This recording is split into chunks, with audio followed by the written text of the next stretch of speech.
Veg கசரியா எப்படி பண்ணுறதுன்னு பார்க்கலாம். நான் வந்து க்ரீன் கேப்சிகம் கட் பண்ணி வச்சுருக்கேன், நல்லா சின்ன சின்னதாக.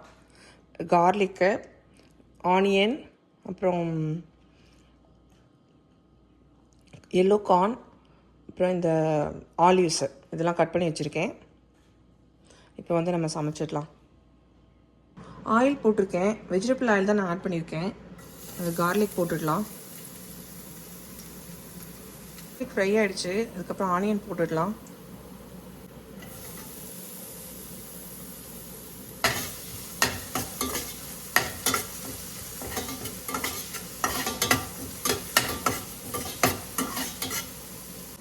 கேப்சிகம் போட்டுடலாம்.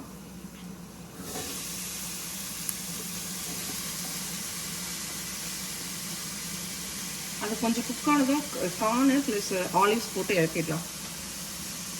சால்ட் கொஞ்சமாக போட்டுக்கோங்க. இந்த வெஜிடபிள்ஸ்க்கு மட்டும் தேவையான சால்ட் போட்டால் போதும், நிறைய போட வேண்டாம்.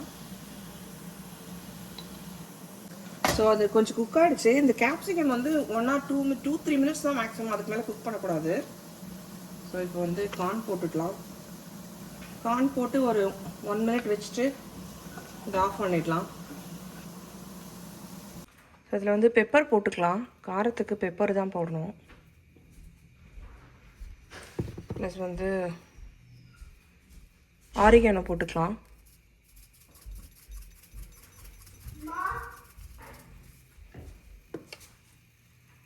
ஸோ தோசைக்கல் வந்து நான் சூடு பண்ணிட்டேன்.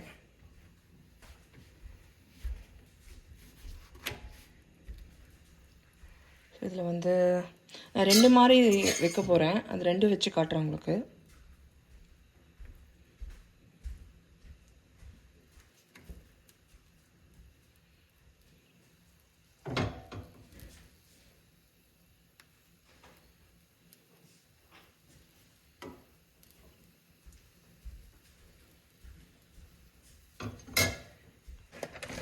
இது மேலே சீஸ் போட்டுக்கலாம்.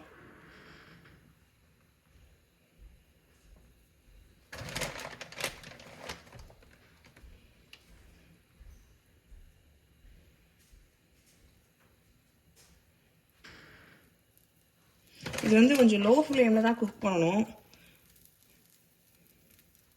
இல்லைனா அது வந்து தீஞ்ச மாதிரி ஆகிடும். ஸோ இது மேலே இன்னொரு wrap வச்சிடலாம்.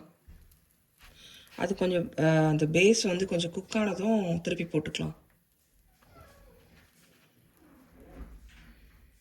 ஸோ அது ஒரு சைடு குக் ஆகிடுச்சு, திருப்பி போட்டுக்கலாம்.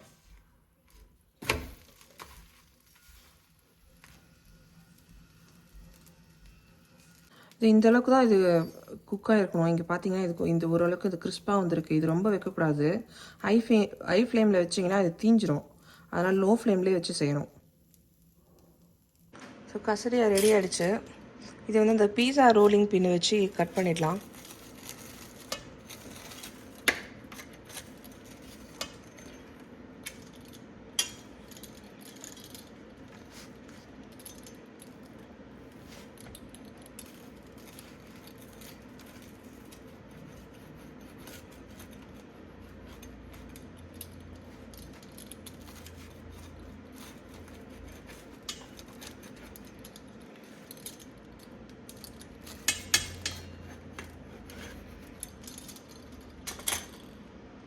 இதில் வந்து ஒரே சப்பாத்திலே கசரியா பண்ணலாம். இந்த ஆதி ஆஃபில் வெஜிடபிள் சீஸ்லாம் வச்சுட்டு இப்படி ஃபோல்ட் பண்ணிடணும். ஃபோல்ட் பண்ணிவிட்டு இதை கட் பண்ணிக்கணும். தேங்க்ஸ் ஃபார் வாட்சிங். Please like and subscribe.